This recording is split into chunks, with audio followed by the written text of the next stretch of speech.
Hello there. Good morning, good evening, wherever you are in the world joining us. This is the Ishtar channel podcast that you're joining us here. And we have a beautiful conversation to talk to you about this morning or this evening, wherever you are. And that is about the spiritual path. What is it to walk the spiritual path?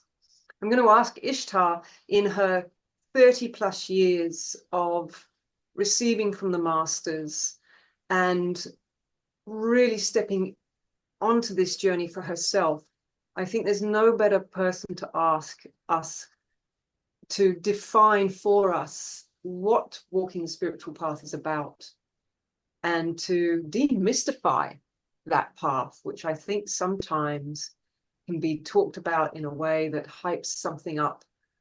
And I'd like Ishtar to really help us get clear about what is it to walk the spiritual path. Thanks, Joe, that intro. Look, I just want to say firstly that we're all spirit. I keep saying this to everyone. We're all spirit. Every single being on this planet is spirit. So from the moment we're born, we are a spirit in a physical body walking our journey. So we're walking our spiritual journey from the moment we're conceived, the moment we're born, the moment we step into this physical body. Are we walking the path in alignment to that spirit in our life? Or are we walking a path that's much more in alignment to our mind or our ego, to the collective consciousness, to our peers, to our society that demands so much of us, to perhaps our community even that expects so much from us? What path are we choosing to walk on this spiritual journey that we're undertaking on planet Earth? Because we are each on a spiritual journey. We are each a spirit on a journey. But what path are we choosing to take? And we know there are mirrored paths. There are all sorts of paths, and each path gives us an experience of some sort. Is it necessarily the path that gives us the experience that our spirit wants, that our soul wants? Often the case is no, it's not. We're choosing a path that doesn't serve our spirit, that doesn't serve our mastery here on earth, that doesn't serve our soul to accomplish what it came to accomplish. And it really is a matter for each of us to look at different times of what path we've chosen, how we've chosen to express our spirit in this lifetime. And is that really serving the soul or the spirit that we are? And that's a question. And at different times in our life, we can choose different paths. And it's for us to take a breath every now and then and just have a look and see, what path are we walking? Is it the path our spirit wants? Is it the path our soul wants? Or is it the path that our ego or perhaps our shadow self wants, or our parents want, or our children want, or our society wants, or our government wants?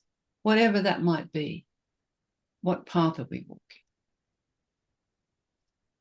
So with what you've just shared, the first thing that comes to mind to me that helps us differentiate between those different paths and to start asking ourselves, am I walking the spiritual path?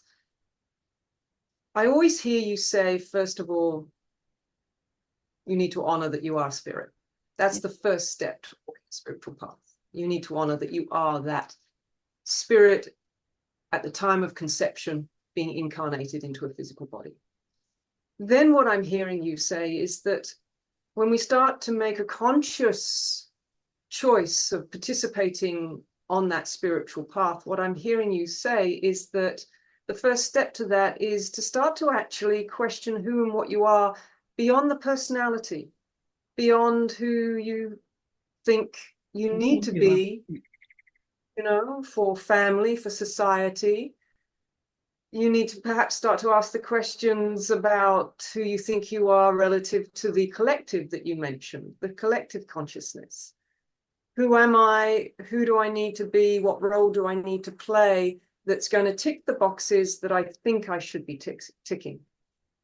So would that be perhaps the first real, what I would call enlightening moment when we start to ask ourselves those questions? Because, you know, we're just doing life until we do. Yes. And there's no right or wrong to that. But they are perhaps some of the first deeper questions that a seeker, a spiritual seeker, may ask of themselves. Would that be right? Definitely, Joe. And I think the other thing is just what you said, the spiritual seeker. So if you're a spiritual seeker, what you're really doing is seeking spirit. So when you start to walk the spiritual path, you are walking a path to spirit. Now, while we consider that that spirit is somewhere else outside of us, then we are choosing to walk a path that's a little bit of a detour because it's going to take us somewhere else. It's going to take us outside of us. So we're being asked to consider spirit is within us. And so when you, as a spiritual seeker, choose to walk a spiritual path, then you are walking home to spirit. Where is that home? It's within you. It's not outside. It's not over there. It's not up there. It's not behind you. It's inside of you. It's the person, the being that you are. And so you are walking a path to meet that being, that spirit of you, that soul of you. And so that requires you to really start looking at the path you're choosing to do that. It requires you to begin to meet the many parts of you that perhaps are telling you all sorts of other stories. It requires you to meet many parts of yourself to move back home to spirit, to walk the path to spirit. So it's why it's called a spiritual path, because it is the path home to spirit. And it's to ask yourself, are you walking the path home to spirit? Or are you taking lots of detours? So in walking that spiritual path, I'm also hearing that we're moving through different layers of ourselves, you know, moving through the persona, the personality, the programs. There's lots of P's there, but moving through all those layers of ourselves to, you know, almost strip back from who we think we are to what the world around us reflects back to us to be, and then to drop a little deeper into what you have taught me is really our portal of consciousness, the part of us that connects us deeply to that eternal spirit, that eternal consciousness that was there at the time of conception, was even responsible for conception. Mm. So once we start that path and we start going inwards and we start to explore those different layers, what are some of the ways that we, you know, not consciously, because once we're walking that path, that spiritual path, we feel that that's what we're now on. But you've just mentioned there's lots of different ways we do that, and we can come off the path at times. We speak very much in the Master's Way course in particular. We have a number of lessons that really speak to the merging of your physical life and your spiritual life. So once you're a spiritual seeker seeking that spiritual path, what are some of the ways in which we still sort of live these two separate lives parallel to each other, even though we think we're now walking one?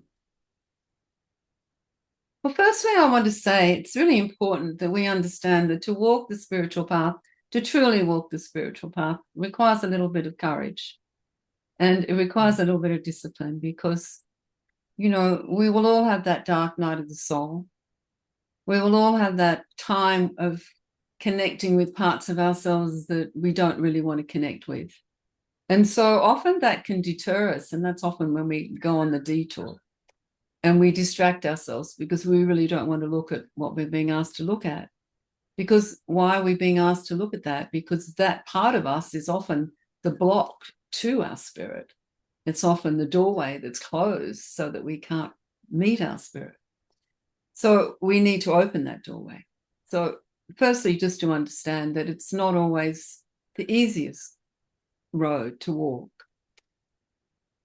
Secondly, really to understand that when we begin that spiritual path, we start to see spirit outside of ourselves. So we go on with our physical life on this side, and we do, and it's all actionable and whatever. And then we go off and we'll do our spiritual journey, which is usually a yoga class, a meditation class, or a course that we're doing that teaches us something about spirit in some way or how to connect. And so we keep these two parts of our life separate. And often we don't even tell family, close friends, people in the physical life that we're doing anything with spirit. When we're looking for spirit, we don't even mention it. It becomes a separation because we're fearful of judgment, or we don't want to talk about it, or it's our secret business, or whatever it might be for us. And so therefore we create that separation on the journey. We don't combine our physical life with our spiritual life. We create it separately, particularly in the Western world, not so much, say, in the Asian world, where spirit and physicality becomes very much one. And, you know, often in the Western world, we'll take off to India or somewhere and we'll go and sit in an ashram for a year and combine the two. But then, of course, we come back to our Western life and we still live the two separately. Even closing ourselves up in an ashram says to us, well, we need to be separate to be spiritual. We can't be in the physical to be spiritual. And this is a dilemma for all spiritual seekers on the path, because, as I said earlier, you are spirit. Your whole life is spirit. Everything you do, everything you think is your spirit working within you in some way. And the more you create separation with that spirit, the more you will feel that disconnection. And so, and there comes an imbalance. And at times you begin to judge your physical life. I have to get away from this physical life. This physical life isn't serving me. I have to go and do my spiritual thing. And so you create this huge divergence between your spiritual and your physical, forgetting that your physical body, your whole physical being, is simply the vehicle for your spirit. So you begin to walk away from that. You walk away from that sacred vessel. And instead of creating a life that honors your spirit in the physical vehicle. And that creates a lot of separation. And there becomes a lot of judgment and a lot of blame. And it can be supported by others in groups that feel the same way. So they will create groups where you will honor spirit, but you won't honor life, and you won't honor your physical journey, where your physical journey becomes something that you begin to judge and you begin to blame. And instead of realizing that you really need to honor that physical journey and the spirit that's with you, and create a journey or the pathway that will serve that spirit, not create separation on that pathway. I see, you know, it speaks a lot to often what we see of the spiritual seeker, feeling the need to give everything away. Yes. All the material world around them and what they've either accumulated or ways that support them and fulfill certain needs that we need to have met here in the physical. There can become so much confusion over what it is to honor the spiritual path that we all of a sudden give you know, our material livelihood to a certain degree away, in that idea, that false idea that that's going to free me up to connect more deeply to spirit. And Joe, correctly, what you're saying is so correct, because what happens is then when we do that, we create yet more separation with our spirit, because we're saying that physical energy and spirit are separate. So we need to not have any involvement in that physical energy, because we need to be with spirit. But the thing is, spirit has come here to be involved in that spiritual energy. It wants that experience. And you're here to support spirit to have that experience in whatever way will serve spirit to have that experience through a learning of some sort or deep understanding, because it wants to understand the physical life. So often through our judgment of physical energy, we push things like that away. As you said, money or abundance or career or success or whatever that might be. And we push it away and believe that we have to create huge separation. But what we actually create a lot of the time is big suffering. And in that, we also feel to meet spirit, we have to suffer. Now, of course, that's an old story. It's an old story that's been held by many different religions. It's held by many people, and it's often strong vows that we create in other lifetimes around suffering, where we have to have flagellation, pain, lack, and suffering to meet our spirit. But in all honesty, in my experience, I have never met spirit that wants people to suffer and to have pain and to self-flagellate and to create separation. My experience with spirit has always been an experience of unification, of oneness, of wanting to unify all that's available here on planet Earth for us. So it's finding ways of unifying the energy of the physical with the gift of spirit. And we can see that in many ways when that happens, when people walk that path, when they begin to create new innovations and things that support Mother Earth or support the animals in some way or support poverty or people to come out of suffering.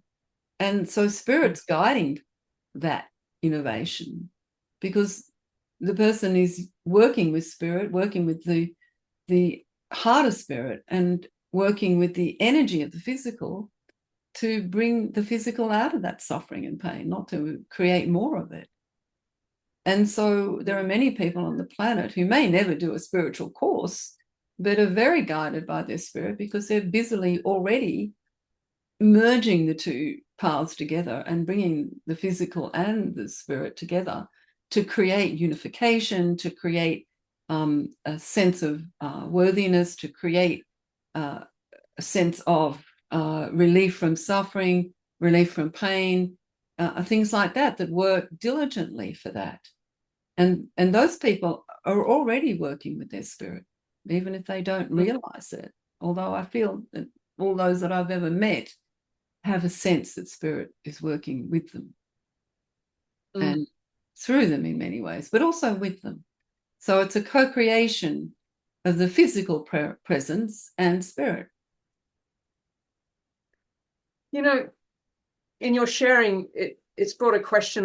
You may or may not be able to answer this question, because I've always been so curious about those beings who don't seem to be consciously seeking spirit, and yet their life demonstrates this beautiful co-creation. I'm like, what is with that? How come they're not walking this conscious spirit? How is it that they're not the conscious spiritual seeker to create that? It's almost as if their soul has come into a wisdom through perhaps many times of doing it, that there's, can you speak to that? Can you give us some more understanding of Well, why definitely. that is? Their soul may have definitely had numerous incarnations where they have understood that. But also, too, often the soul speaks to someone at a very young age. And often that person listens, and it really is about listening. Because when you're seeking, it means that you are still looking for what you haven't found. So often you're in lack in some way. You're seeking something you think is missing. But when you're listening, and you can listen from a very early age, or maybe as you grow older, you just begin to listen and you're very pulsed and guided. Because when the soul is pulsing you and guiding you, there's very little question of that. You just know, there's a knowing within you. This is what I need to do. And if you talk to those people, they'll say to you, oh no, I just always knew this is what I needed to do. And I really knew that this needed to happen. I wasn't quite sure how it was going to happen, but as I've walked that, and it's just unfolded for me in the way it needed to happen. And so, because that's what happens when you merge physical and spirit, things begin to unfold with ease and grace. Things just begin to happen. While you're seeking spirit over there and you're creating separation with your physical life over here, that's never going to happen. It's only when you merge the two, when you understand that spirit's within you and you need to listen to that spirit. Maybe they've spent a lot of time being quiet. Maybe as a child, perhaps they were ill for quite a few years, perhaps, who knows. And so they were very quiet and spirit spoke through them. And so they made that connection with spirit very young, and that stayed with them, and they've stayed listening, and they've just felt that pulse, that guidance that comes through. And, they don't need to go and do a course to do that, because they've actually opened their heart to listen to their spirit. You could say, well, why? Don't they need a course to do that? Well, not if they've chosen it, because it is a choice. And you and I both know when a student makes that choice, everything changes. Yeah. When you make that choice to listen to spirit and really follow that pulse that comes, that you can't really avoid, then, then everything changes in your life. And there is a lot more ease, a lot more grace, things unfold, and I'm not saying when the mind is telling you. I'm saying when you're listening from your heart to spirit, it's a very different thing. And when you choose to come to that, because once again, as we know, even, on the spiritual path, often the mind is creating that for you and for many seekers. And so you're busily listening to your mind creating your path for you. But that's not the path of spirit. So you need to come back into that stillness and silence of self and really open yourself to listen. And that's a choice. There's three key words that I've heard you, speak to numerous times in this beautiful conversation. And I think that they're words that really speak to the spiritual path: the listening, the meeting, and the connecting. And I'd love you to speak a little bit more to what it truly is to connect, and ways in which, for those that are listening, that perhaps are still the seeker than they are the connected walker, if you for lack of where they are on their path. But how can we, throughout our day, use connection, use listening, and use the concept of meeting to deepen our spiritual experience? Well, the guidance that I give, and as you know well, is stillness and silence. And of course, the breath. These are keys. And there have been keys that have been around. This is not new, keys that have been around since the beginning of time. And while the mind is busy talking at you, and you're constantly in conversation with your mind, asking questions, demanding answers, looking for the answer, the truth, trying to create something in your mind, while you're busy in your mind, then you can't hear spirit, because you're too busy listening in your mind. You have to create space for that. So you do need to come into a stillness, time of stillness, a time of silence. and a time of ability to listen, really choosing not to listen to your mind anymore, no longer listening to all those thoughts and judgments and blames and what someone said and what someone didn't say, and is that person right or is that person wrong? You really have to come into your own counsel, and not from your mind. No longer be guided by the counsel of your mind, but be guided by the counsel of your spirit. And it's a very soft voice. It's a very still voice. And its presence makes you feel calm. It gives you that stillness within you. And from my experience, it gives you a surety that you are not alone, that you are with a presence of your own being. And that presence loves you. And I don't mean an emotional love. That presence is there for you. It will support you to its highest potential. It will not support you to a lower potential. So as soon as you get back into your busy mind, as soon as I know, if I pick up the phone, start looking at Facebook or Insta or whatever, my connection disconnects. I don't have that connection because then I'm looking at, what are they saying? What are they doing? What's going on?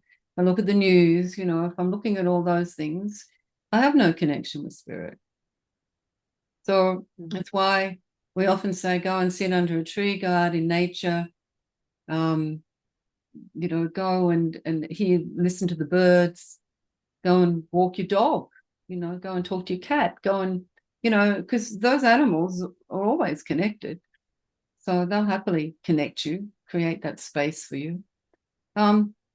Just go and be for a while, and then you'll hear spirit again.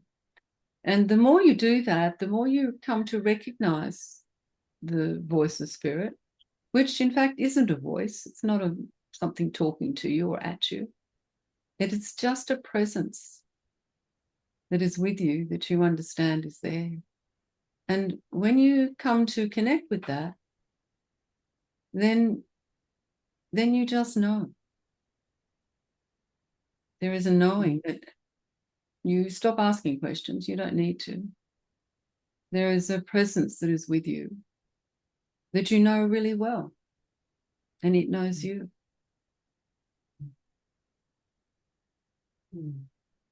Beautiful. Thank you. So perhaps we leave our listeners with an invitation to become mindful of what it is they're connecting to.